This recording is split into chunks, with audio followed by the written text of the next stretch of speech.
Welcome and thanks for tuning in to the Victorian Aboriginal News Van Talks podcast. I'm your host, Charles Pakana. Victorian Aboriginal News acknowledges and pays respect to traditional owners and custodians across Australia. We acknowledge the elders who have gone before, those who currently lead their communities, and those who will follow in years and generations to come. As most listeners are aware, over the past several months there's been any number of misleading information that's been coming from conservative media, conservative elements of community and of course conservative politicians about the Victorian treaty process. We're not going to belabour the sources of all that information right now, or misinformation I should say. So what we've decided to do on Victorian Aboriginal News is have a look at each of those pieces of misinformation, or more importantly, questions that people have, legitimate questions that people have about treaty, and really dive down to the truth of the matter. This series of podcasts is actually going to be done in partnership with Victorian Aboriginal News' key partner, and that is Reconciliation Victoria.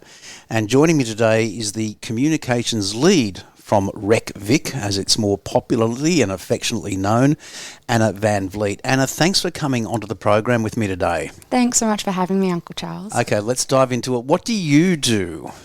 At Rec Vic, yeah, my role in communications looks very, a little bit of everything every day. So there's some engagement, there's some events. It's a lot of messaging and partnering. So working with yourself, working with the Treaty Authority and the First Peoples Assembly of Victoria, really seeing where reconciliation, how it looks in the state, and what we can do to keep that movement going. And that obviously entails, as you mentioned, working with the Treaty Authority, working with the First Peoples Assembly. That is entailing more and more that concept of treaty and the treaty process here in Victoria, I would assume. Definitely. It definitely is. It's something that everyone is talking about. All of our stakeholders want to know about treaty, where it's up to, what's going on. And so we really see our role as a partner into helping doing that education, working with our stakeholders and taking lead from the authority and the assembly, and we've got great relationships with them there, taking their lead and seeing how we can best aid the work that they're doing. So as the communications lead, I would assume that you're hearing a fair bit of questioning from the members, because you've got about 31, 32 groups across Victoria, local reconciliation groups. Yeah, so the local reconciliation groups are a fabulous network. They're all across Victoria, a lot in the metro regions, but we're seeing more and more pop up regionally. A lot of those S03, the campaigning groups that have kept that momentum going, but then also ones that have been around 10, 20, 30 years. Of course. So they're everywhere across the state, and they're really our people on the ground. They're our community groups, mostly run by volunteers, some working with their local councils, and it's a fabulous network, and they're kind of our key stakeholders that we hear those comments back from. Well, let's get into it. Just so the audience is aware, Anna and I have sat down for a day or so beforehand and gone through the absolute massive questions that we're receiving at Victorian Aboriginal News and Reconciliation Victoria is hearing from its membership and from the general community out there. We're only going to look at about 4 of them today. Anna, what was the first one that we came up with? So, Uncle, I want to ask you, treaty is often a misunderstood word, but what does that mean in the context of the work being carried out in Victoria? Yeah, this is something that I discussed in depth with Professor Cheryl Saunders from the University of Melbourne in a recent interview. And I think that was one of the most insightful interviews that I've done when it came to just the concept of treaty. You can, depending on the interpretation of the word, you can have a treaty within a country. Where people tend to get a bit stuck is the literal definition, according to, let's say, for example, the Department of Foreign Affairs and Trade of treaty. Now, as far as DFAT is concerned, and bear in mind DFAT is an outward-looking government organisation, so it's looking to have relationships, trade agreements and trade treaties with international partners. So from DFAT's perspective, then a treaty is an international agreement between two states. But a treaty, as we discovered with Professor Saunders, is simply, and I loved her definition of this, it's a solemn agreement. That's it. So yes, you can have a solemn agreement as, for example, Victorian Aboriginal News has with Reconciliation Victoria. If we wanted to be a bit strange about it, we could say, well, between Rec Vic and Victorian Aboriginal News, we have a treaty. It's simply the use of a word. What worries me a bit or concerns me a bit is when people on social media and everywhere else are saying, well, you know, you can't have a treaty within a country and therefore this whole treaty process is wrong. My question is, so what's the motivation? What's making you so negative about this? Is it the fact that you're anti an agreement with Aboriginal Victoria and with traditional owner groups, or are you simply hung up on the word treaty? Either one of those is a whole range of other matters that we need to concern ourselves about. Obviously, when it comes to both traditional owner groups and then the statewide treaty or solemn agreement, whatever you want to call it, there are going to be different things that will be discussed and negotiated. So I think if people were to be scared about treaty or anti-treaty right now, given that we haven't even started negotiations, my question is, what are you concerned about? What are you scared about? What are you fighting against? We don't even know what's going to be in that treaty. I think it's so important that we don't get hung up on that word. And I think at Rec Vic, we've seen a lot of, call it confusion, misinterpretation about the word in community and how it crosses over with last year's referendum. That leads in, I assume, to the next question. At Rec Vic, we've seen confusion, misinterpretation, you could call it, in the community about how it crosses over with last year's referendum. Can you tell us a bit more? Anna, right from the start, we need to appreciate the fact that the 2023 referendum, the 14th of October 23, had nothing at all to do with treaty. It was 100% to do with the request for an enshrined Aboriginal and Torres Strait Islander voice to Parliament within the Constitution. That's it. That really is the matter of it. What concerns me, and you'll notice throughout these responses that I'm going to be giving you in this and future episodes, is that there's a great deal of concern that I have.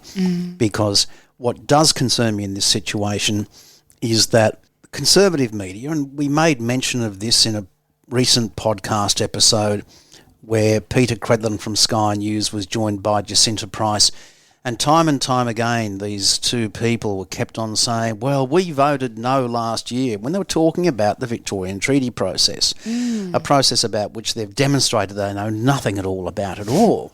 The exact wording of the referendum question, and it really pays to just be aware of this, is a proposed law to alter the Constitution to recognise the First Peoples of Australia by establishing an Aboriginal and Torres Strait Islander voice. That was the question. It had nothing at all to do with treaty or truth-telling or Makarrata. It was simply that voice. That was it. So, Anna, when people constantly come up, and there's so much of it, if you get onto pretty well any social media at all when it comes to this, you will see people constantly echoing this thing. Well, we voted on this in 2023. No, we didn't. And it's a huge concern because that's what's going to be carried across. Now, the other thing in line with that is, I've seen this on a number of occasions, is that people have said, well, you know what, when it comes to treaty, then we'll simply vote no. Well, the reality is that it's not going to vote. This is not something that's going in the Constitution. And as Professor Gunston, your co-chair at Rec Vic, has said before, you don't need to go to a referendum to change the state constitution anyway. That's it. It's only at the federal level. But that's not the situation here. The fact is that the treaty process, which, as I've said before, is currently not even being negotiated yet, is not going to go to a vote. It is not the voice. It is not truth-telling. It is a totally different matter. So to all those people that think that they've cast their vote on this, different matter, just look at the matter before you right now, which is treaty. or solemn agreement making. And Uncle, help me with this, because we're really coming back to the Uluru Statement, voice, treaty, truth. They kind of went side by side. And that's everything that was up in lights, you know, around the time of the referendum. And now we're at this point that was nationally. Now we're looking statewide. We're looking to Victoria. Yeah, exactly. It's a treaty for Victoria. Yep. And so help me out. You know, sometimes we hear about the First Peoples Assembly being that representative voice. Exactly. Is that where some confusion is coming from as well, maybe? I don't necessarily know if it's a bit of confusion. I think it's a point worthy of clarification, though, that we do have a voice already in Victoria. Now, these are 33, I believe, with the inclusion now of the Wamba Wemba traditional owner group that's been recognised recently. So 33 representatives, all democratically elected either by their traditional owner group or by the broader Aboriginal and Torres Strait Islander community, that are advocating for certain causes yet to be determined in treaty negotiations with the state government, and also ultimately with local governments and even organisations. That's another matter within the treaty negotiation framework. But yeah, we do have a voice. And frankly, from what I've seen, and being very close to that voice for the past 6 years, it's a voice, it's a body, it's an organisation that is already proving itself to be highly effective. And what's important, Anna, is that I've yet to find anybody who's been able to say, well, this is how it's disrupted my life. This is how it's made taxes go up. This is how it's made things get worse in Victoria, because it hasn't. Now, I don't want to belabour the 2023 referendum and the voice, but the constant reassurance from the Yes campaign was that the voice will hardly even be noticed by the majority of Australian people. The vast majority of Victorian people have never heard of the treaty process or the First Peoples Assembly of Victoria. So it's not a disruptive organisation. It is representing us at a state level, and you're pointing out that it's state rather than federal is crucial at this point. And it comes back to the previous one. Look, that referendum last year was a federal matter. This treaty process is state.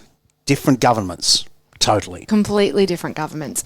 And we've heard a lot as well, whilst we're talking about the state of Victoria, that treaty is a benefit for all Victorians. Absolutely. How might this look, though? There's any number of ways. One of the things that excites me is that it can look to address particular financial drains on government. Now, the Lowitja Institute released last year a bit of amazing research, and this is going back a bit to The Voice, but it released some research last year that if a voice were to get up, it would represent a saving to the federal government in hospital care alone of $10 billion. That's BILLION, not million. It's an insane number. That's just because you're affording Aboriginal people the right to self-determination, to have a voice in matters that impact them directly. So imagine if we took that at a Victorian level. All of a sudden you've got a solemn agreement between the First Peoples Assembly of Victoria and the state government, which affords the government that voice of First Nations people when it comes to health issues. The savings are going to be phenomenal just there. According to recent research from Sentencing Victoria, which is a Victorian government body to deal with justice, the incarceration rate for Aboriginal people and Torres Strait Islander people is on the increase here in Victoria. Yet the incarceration rates across the state for all adults is actually decreasing, and I think in 2022-23 it decreased by about 4.7%. But in that decreasing number, there was an increasing percentage of Aboriginal and Torres Strait Islander people. I read somewhere yesterday that it was costing, and it's an arbitrary figure, so it may not be correct, but around about $145,000 a year to incarcerate a single person. Right.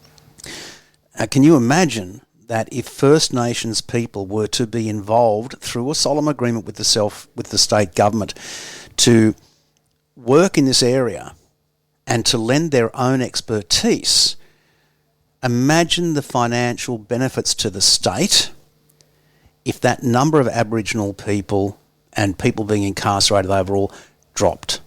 All of a sudden, for every single Aboriginal and Torres Strait Islander person that was kept out of the system because of a solemn agreement, all of a sudden the impact on the state government has been reduced by whatever it is, but let's say $145,000 a year. It doesn't take long to recognise that the savings are significant.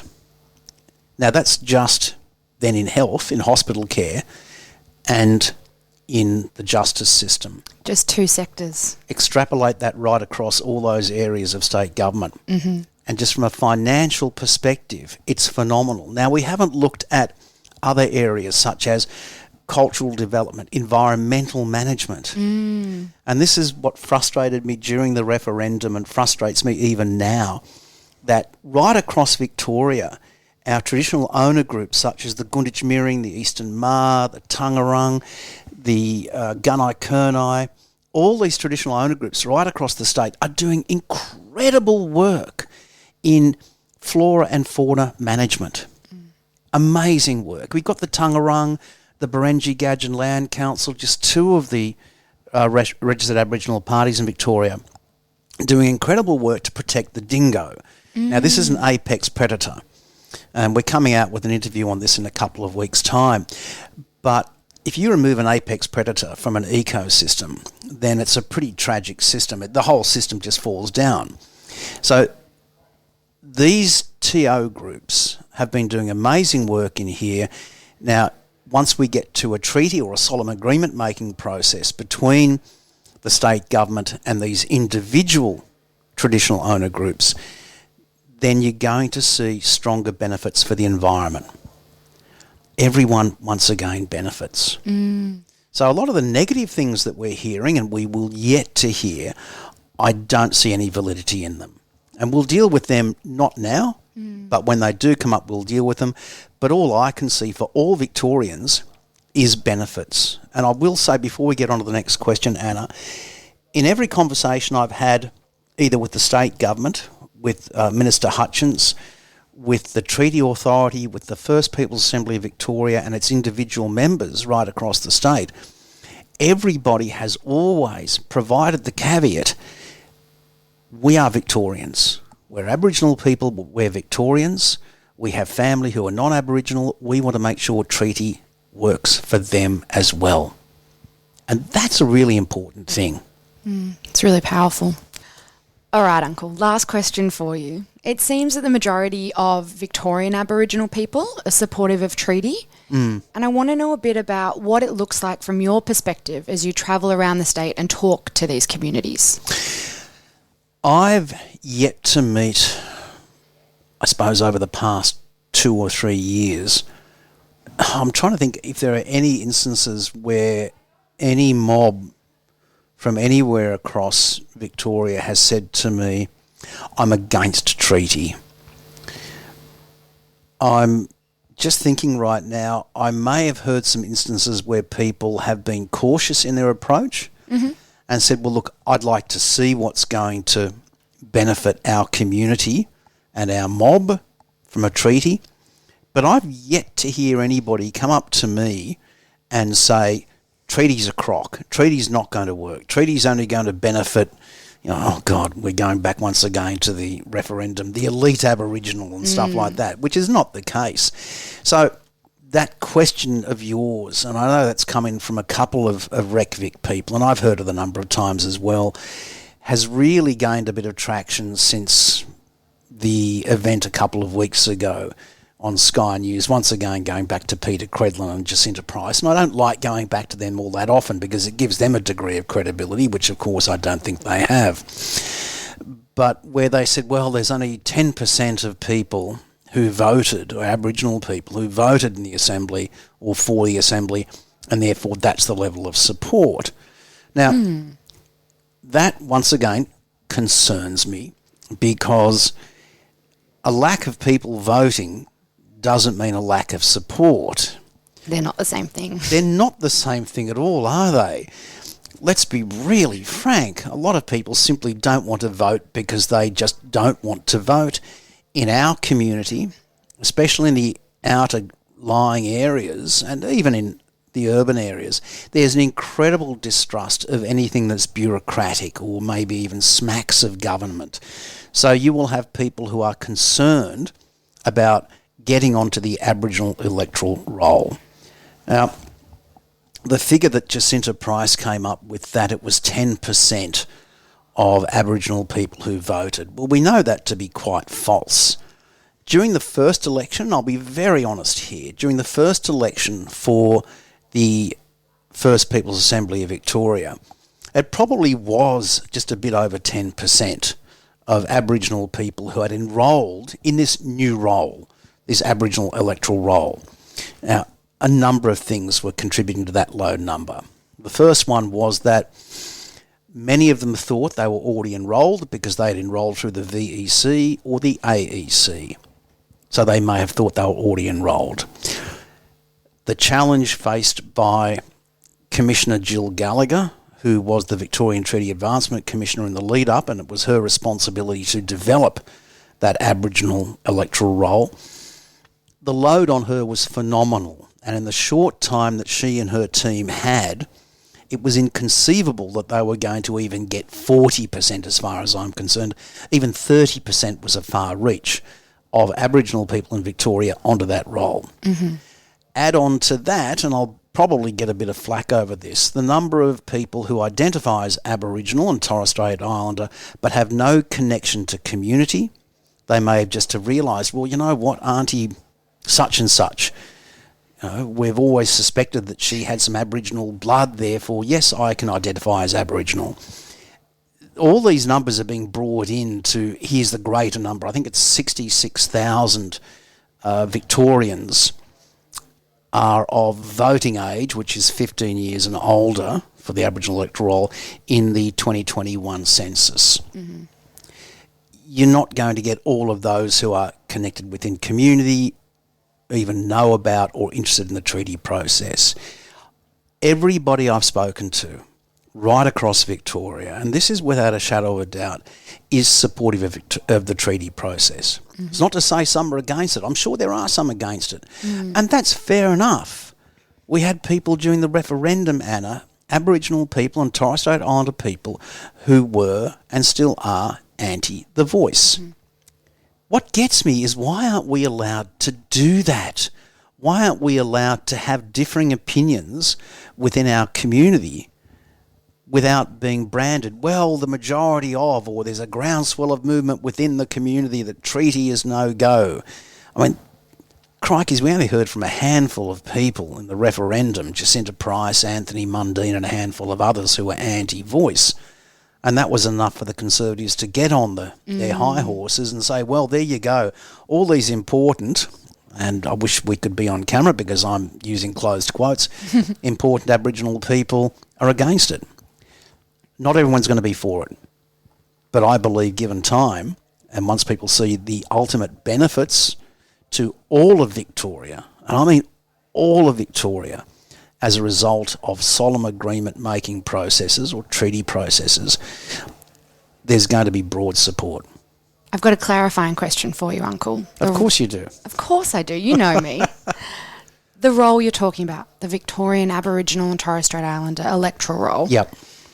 These are the groups of people that are voting for the elected members Correct. Of the Assembly. Yep. This is what we're hearing are increasing every year. I think with the First Peoples Assembly, their report, it was up by about 16% again. So it's rising and rising. But that's the role, not the Victorian electoral roll, not Correct. the Australian electoral roll. We're not talking the state and government elections. We're talking about First Nations people in Victoria voting for the Assembly. These are Aboriginal and Torres Strait Islander people aged 15 years and older who are entitled to vote for the First Peoples Assembly of Victoria. You are quite right. And yes, I think in the last report from the First Peoples Assembly of Victoria, it had increased by 16% over the past 12 months. So there's a steady, massive increase of people enrolling to vote on the Aboriginal electoral roll. This is not even a roll that the government gets to see. We had extensive conversations with Commissioner Gallagher during the lead up to the first elections about the security of the Aboriginal electoral roll, and that is maintained securely by, I don't know the name of the organisation, but I know whenever I've tried to get an interview with them, I've always been knocked back. That's how secure they are about this. But yeah, so if you're enrolled to vote in a local, state or federal election, no, you're not on the Aboriginal electoral roll. That's a separate process, and that can be very, very simple. You either go along to any number of the First Peoples Assembly of Victoria events or get onto their website. Uncle, I don't know about you, but all my questions currently have been clarified by yourself. There'll be many more. There'll be many more down the line. We know of that for sure. And hopefully we'll have another yarn about it. And it's something that Rec Vic's really passionate about teasing these things out and getting those discussions happening. But thank you for the expertise. Thank you for the time. Thanks, Anna. It has been a bit of fun. I've been wanting to do this for quite a while. You're quite right. There are more and more questions coming up, either through the local Reconciliation Group network. Always a plug for the LRG network out there. They're doing fabulous work, as are you guys. And I will say once again, just in case someone from the government is listening, grossly underfunded work, by the way. Come on, state government. It's only going to cost you a little bit of money. And let's be quite frank, Rec Vic is doing a lot of your work for you. I think given the number of questions that are coming in and the increasing interest and awareness that unfortunately non-supporters of treaty are paying to this process, that we're going to get more and more questions. So to our audience out there, yes, we will be back with Anna and Reconciliation Victoria probably within the next 4 or 5 weeks. It's just going to happen. And also, we're, just so you're aware, we're also working with the First Peoples Assembly of Victoria. So as we get into more of the technical questions, we will be getting those checked by all those people. So if you do want to ask a question, either get on to Reconciliation Victoria and feed the questions through to them, or get on to the Victorian Aboriginal News website, which is vicaboriginalnews.com.au. For a full transcript of this interview, visit the Victorian Aboriginal News website at vicaboriginalnews.com.au. Until our next episode, stay safe and stay informed.